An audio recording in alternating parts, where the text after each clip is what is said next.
20 seconds, there was an apparent change in the position of some of the lights within the formation.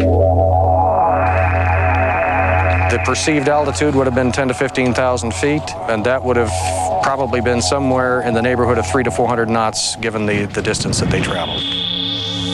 But it was totally silent, completely and totally silent. Although Terry was the only eyewitness to actually record the mysterious V-shaped object on videotape, many other people throughout Arizona reported seeing the UFO that evening. This computer-generated illustration was created by artist Tim Lee. Tim and his entire family witnessed the event from their home in north central Phoenix. The right arm of the object went directly over this house, over the property, and the left arm of that was probably about 2.5 blocks over in that direction. So when it came over, it pretty much dominated this whole quarter of this little valley up here. You could see that between the lights on each arm was solid. There was no stars. You could not see any stars between each light. When it came over, it wasn't moving or wavering back and forth. It wasn't floating or jumping. It almost was like a computer simulation of some kind. It was so straight.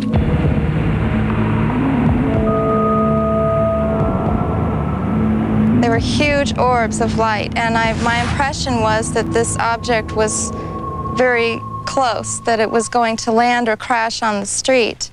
And that's what really got our attention. And then it went straight up and over us where it was formed a V formation. It was close enough to feel that it could set down over top of the mall and cover it. It was that big. Some witnesses will even tell you they ducked when they first saw it because they thought it was going to hit them. That's how low it was. No noise whatsoever and very huge. I got to see the total side view of it, where I got to say that this thing's close to a mile long. I do not know what that was. It was not consistent with any aircraft that I know of the way it was. Just 90 minutes after the light formation abruptly disappeared, Terry's camera captured a second pattern of strange lights hanging in the dark skies over Phoenix. The major significance of this 10 p.m. event is that these lights visible throughout the Phoenix area were recorded on videotape by at least 4 witnesses. And none of these photographers will ever forget that moment when their world turned upside down. It was around 9:55, 10 o'clock. I went out to turn off our watering system, and as I walked out the back porch, the city lights are underneath, and there are these 9 lights suspended in the sky. The size was enormous in comparison to the city lights, and I think that's what struck me at first when I walked out there. It was hung suspended in the sky, and it was so enormous. They appeared to be at least a mile wide, probably more.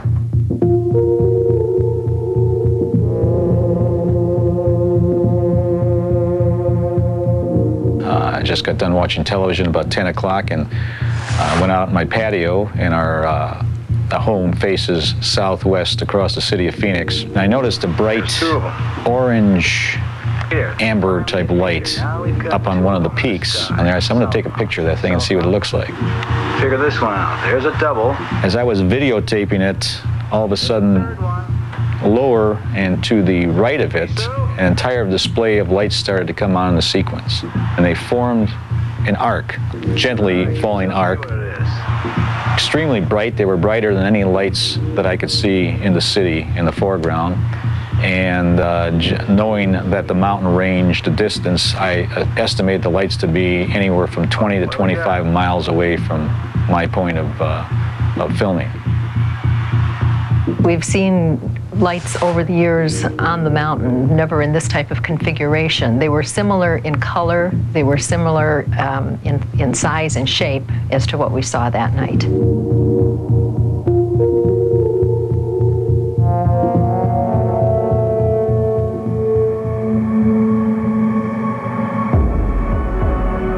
Across town, Steve Blonder was actually waiting for the lights to appear that Thursday night. Steve was certain he would see something as during each of the previous 4 nights he had witnessed a similar phenomenon in the sky.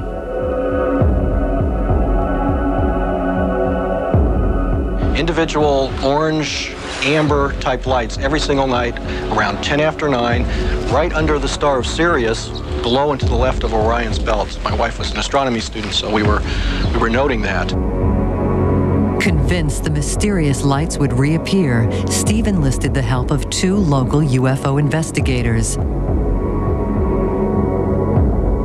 Bill Hamilton and Tom King jumped at the chance to document an actual sighting in progress. When we got up here on the balcony, we were asking Steve where he was seeing these orange lights from. And he pointed in the southeast, in the southwest, over to the west. And just as he was pointing this out and some other people were pointing out where they had seen the lights, somebody shouted. Where? Oh, look at that. There's another one. I had no idea what it was. This isn't first for me. They're lined up in a pattern, man. There's geometry behind this. They appeared to be so low that these palm trees behind us would eventually be getting in the shots and obscuring the object. So I jumped up here and I hit record again to start recording. Later I thought, is this one object we're looking at, or is this a series of objects looking possibly like one? I don't know. The third one popped up. Major sighting here. We couldn't believe it. You know, it was all of a sudden after 4 nights of seeing, individual lights flying all over the sky, to see these lighting up in a